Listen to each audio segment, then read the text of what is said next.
Malva is not your average trainer. She's a blazing hot news reporter, Elite 4 member, and a Team Flare admin. That's right, she stood in plain sight as everyone's favorite newscaster by day and helped Team Flare cleanse the region by night by blowing things up and slashing people and seducing Alan, which could never work unless you're Mega Charizard X. Why did she do this? All to be queen of the Pokemon world, but only ended up exposing corruption in the Pokemon justice system and with egg on her face. Malva was more evil than we first thought. Malva is a Fire-type Elite 4 member of the Kalos region, a self-proclaimed star of the Holocaster to communicate with holograms, and quietly Lysandre's right-hand woman. Yes, this is the correct pronunciation, but it takes too much effort, so I'm gonna say Lysandre. On paper, she represents prestige, authority, and the endgame of your Kalos journey. In reality, she represents something far more uncomfortable. Malva doesn't rebel against the system, she uses the system. While other villains operate from underground bases and secret hideouts, Malva embeds herself directly into power by earning public trust as well as league status and influence, all while picturing us kneeling before her and shining her Team Flare glasses, which are pretty cool by the way. Her approach lines up perfectly with her Japanese name, Pachira, which comes from the Pachira tree, a plant associated with prosperity and controlled growth, linking to her patience while waiting to pounce. She isn't driven by desperation or grief like the other villains, but rather she's driven by strong beliefs, which are the world is flawed, agreed, people are disposable, disagreed, and that everything should be destroyed so she can be queen and we can go kick rocks. Not a big fan of that one. Malva represents institutional redemption without accountability. The idea that power structures can repurpose extremists instead of dismantling them, aka Pokemon is freaking wild when you think about it. In Pokemon X, Y, and Z, Ash excitedly runs out to the Pokemon Center to challenge for his 7th badge and narrowly misses a news broadcast by Malva, which reveals that Professor Sycamore is investigating Anastar's giant sundial, which is rumored to be linked to Mega Evolution in some way. Team Rocket plan to steal it, but they have no idea what they're getting into. Malva showed up in person during the Mega Evolution specials. She was seen with Lysandre discussing Alan's chances against 10 Mega Evolution trainers in a row. She's really doubting his chances, and she's like, do you really think this handsome young man has a chance? And 9 Mega Evolution battles later, she's like, oh, what a naughty boy. And she steps in as Alan's 10th Mega Evolution trainer to battle. She introduces herself as an Elite 4 member. Alan's like, yeah, get a move on. So she taunts him by reminding him of his loss to Seabold, which more people need to talk about. Alan doesn't believe in ladies going first, so he Mega Evolves Charizard and subscribes to my channel, which is what you should do if you've been enjoying the video so far. Our new monthly sub goal is 1350, thanks to smashing the last goal, and thanks for all of your support. Charizard attacks right away with the flamethrower. It's a true Ash-like moment when he finds out Houndoom has Flash Fire, and Malva's voice is getting real saucy now as she explains Houndoom's appetite for fire. Houndoom Mega Evolves and greets Charizard with his own flamethrower, which is Quad 4 resisted. Does anyone in the anime know type matchups anymore? Charizard takes to the sky, only to be covered in smog, but it quickly burns the smog away as Malva is falling in love with these power moves. The two tussle and Houndoom jumps like 100 feet into the sky to crunch Charizard, then slam it to the ground and land on top. Charizard is like, excuse me, I've got a girlfriend, but Houndoom is willing to risk it all. Malva admits she's kind of interested in Alan's pursuit of power. Basically, she's doing to Charizard what she really wants to do to Alan. She squeezes some information out of him and then shoots a homing Dark Pulse, which is broken by Dragon Claw. So she follows up with a crunch on the Dragon Claw, which somehow works. They both simultaneously use Flamethrower. Did Alan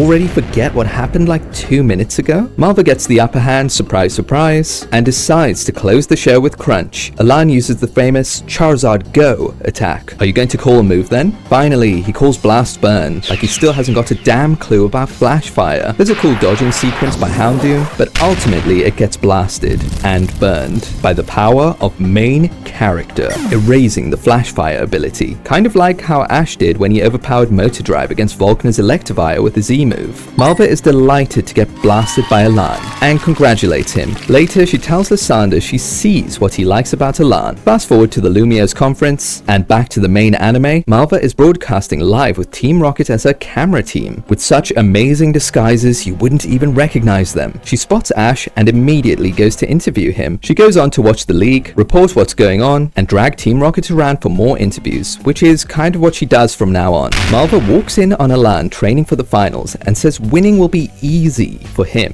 Yeah, because he took her to town in their battle. Elan tells her to get lost. She tries to converse a bit more and asks him questions to get more info out of him, but Elan just shucks her off, so she gives up, gets out, and tells Team Rocket to get back to work like the dirty dogs they are. She prepares to watch the biggest battle of the series, Ash versus Elan, and she does watch the entire battle beginning to end, while giving updates along the way. After the competition, Kalos is under attack from the roots of BS thanks to the crazy lion guy. Malva tells Team Rocket it's Lysandre, and she doesn't look pleased about it. She walks off telling Team Rocket the show's cancelled, get bent.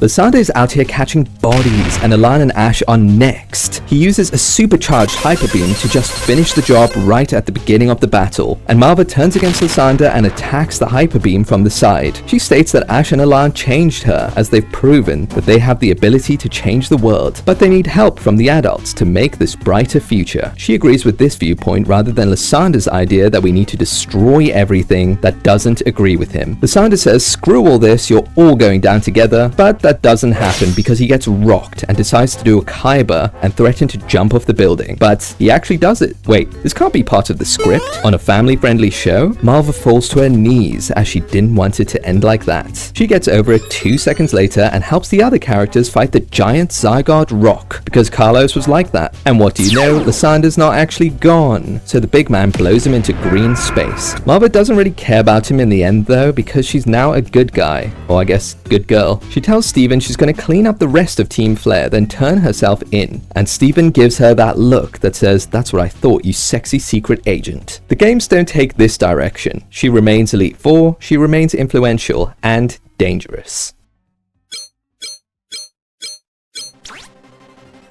Malva first appears in Pokemon X and Y, and her relationship with Team Flare seems a bit weird. She isn't really encountered while you're battling Team Flare, or when you take them out. However, when you protect the Pokeball factory, she makes a news announcement saying that it has been attacked, which can be interpreted as her reporting Team Flare's crimes, but more likely the protagonist team stopping Team Flare taking over, trying to spin the blame over on them. Later on, you'll run into her as an Elite Four member. She introduces you to the League Challenge and is still professional until she says the League should be no problem for you as you defeated the big bad Team Flare, conveying her animosity towards the player. So she's involved with them, but the extent is unknown. You go into the Blazing Chamber and you're in for a good battle. She leads with Pyroar, which is a pretty decent lead, hitting hard with Flamethrower and Hyper Voice, while giving you water Pokemon spammers a sneaky surprise with Wild Charge. Chandelier is quite a hard hitter, but it's nothing to be scared of. Enjoy your free XP against Torkoal. Her ace is Talonflame, which is a really good pick. I love this Pokemon. It's going to deal heavy damage with Flare Blitz and Brave Bird, then bop you with Flail when it gets low. And that's it. I know what you're thinking, where's Mega Houndoom? And my answer is, go ask stupid bald-headed flame wheel useless bird brain Torkoal. Seriously, what do you mean no Mega Houndoom? That is her Pokemon. Somebody must have got fired for that. You see her once more in the post-game where she helps you take down Team Flare for good by providing you access to the hidden floor in Lysandre Labs, where Lysandre was working on his true ultimate weapon, Cell. Just kidding. It looks like the first floor, but there's nothing really to do, so go read the manga. In the Pokemon Adventures manga, Malva is also a newscaster, reporting that Vanderbilt town has been destroyed because of an explosion. People are wondering why she hasn't mentioned anything about the two behemoths, Xerneas and Yveltal, that are literally going to blow up the world. Well, that's mainstream media for you, always covering something up. Malva gets serious after finding out Diantha is taking a break from being an actress, which she translates to secretly going to interfere with Team Flare's plans. And she goes to investigate and prepare to gain the upper hand on the champion. And she's right to suspect that Diantha knows what's going on and that she's involved. Reporter Malva exits and Team Flare Malva is back on shift. She goes to their secret HQ and prepares some soldiers for battle. She picks Fennekin, exactly what I'd want in my army, and crushes a Pokedex with her heal for aura points. She calls the grunts useless and demands her Pokemon back while confirming her loyalty to Lion Guy. Malva yoinks Team Flare's Aegislash and conducts an experiment. Experiment being trying to slice the main characters to bits. Aegislash falls, but Malva is pretty impressed by it. She returns it to its original owner and learns that Aegislash has the power of mind control, which she plans to take advantage of in order to brainwash slaves into transporting the Xerneas tree to Team Flare territory that night. Malva says the goal now is to retrieve Megastones from the Mega Evolution successors, including Karina, X, and Diantha in true Team Flare style, by any means necessary. At night, the slaves have been acquired, and she sits back to watch the tree moving show, which is slightly better than watching paint dry. X barges in with his friends and instantly Mega Evolves his Kangaskhan. Or doesn't, because he ran out of batteries and he gets packed up. Luckily, he's saved by the lovely ladies Diantha and Karina. Malva is just watching the show from the shadows, but there are two things she absolutely hates: skinny girls and beautiful girls, both of who are in front of her. This is the making of a serious cat fight. Cat fight, cat fight. They have a little talk. Diantha is upset as she knows Malva's secret.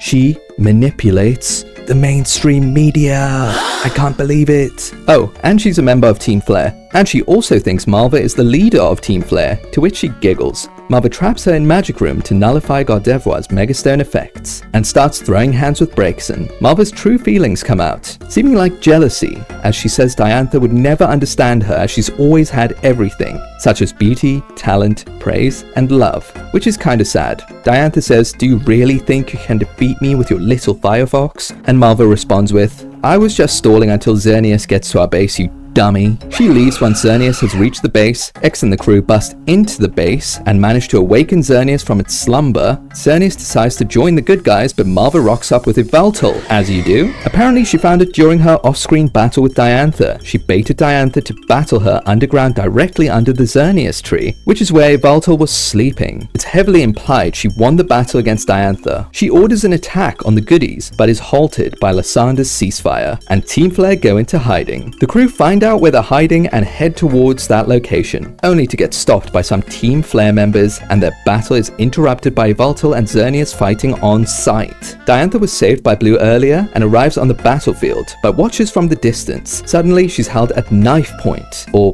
wing point, by Malva's Talonflame. She's like, "I don't like you very much, ma'am," and slashes her neck on the spot.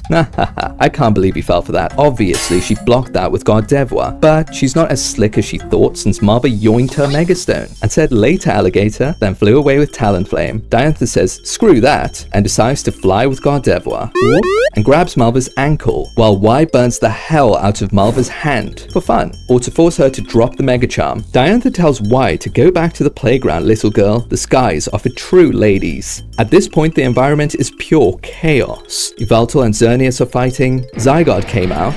Lysandre is going crazy, and Mewtwo is also here, switching between its Mega Evolutions like an Aegislash changing forms. The ladies begin to battle, with Malva's Talonflame getting the upper hand against Diantha's Gardevoir. Malva licks her lips while thinking about Lysandre, which is kinda hot. Unfortunately for her, her daddy gets smack-daddied. This distraction allows Diantha to get a massive cheap shot in, and Malva goes flying and lands on top of her critically injured boss. He softens her fall. Malva accepts defeat, and Blaine tells her to stop being such a baby as she didn't get hurt that badly. Hello, Blaine, she fell from the damn clouds after being blasted point blank by a champion's ace. Diantha begins the therapy session by asking if she had feelings for Lysandre, and Malva gets mad, telling her she planned to double-cross Lysandre as soon as she finished purifying the world, which is completely unexpected but kind of makes sense. She calls an early end to the session as she has an appointment with unconsciousness, and she gets carried away by the Elite Four and Diantha, probably to the hospital to be imprisoned later,